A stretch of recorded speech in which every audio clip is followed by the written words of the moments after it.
एगो लड़की से प्यार करीले बात तुझे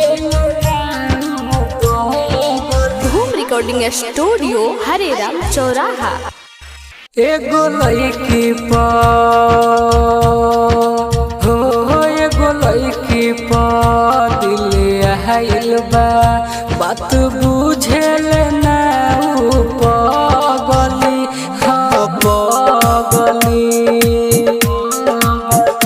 हाँ पगली एगो लड़की से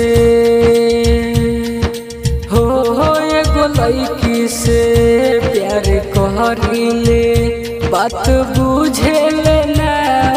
पगली हाँ पगली हाँ पगली एगो लड़की से प्यार करीले बात बुझेल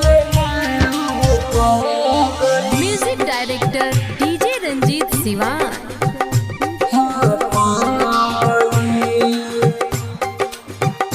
का करी बड़ाई हम परियस बिया सुनर हो मन करे देखत हम रही जब ओढ़े करिया चुनर हो बुझे नाही खिलावा ओकरे दिल बयाई एगो लड़की से एगो लड़की से प्यार करीले बात बुझेल ना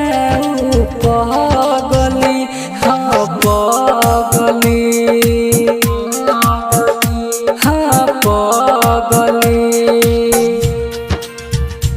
एगो लड़की से प्यार करीले बात बुझेल ना पगली music director DJ Ranjeet Siwan.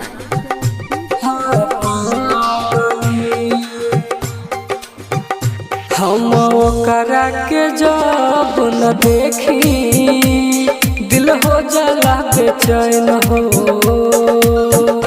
कहे तू न हरदम के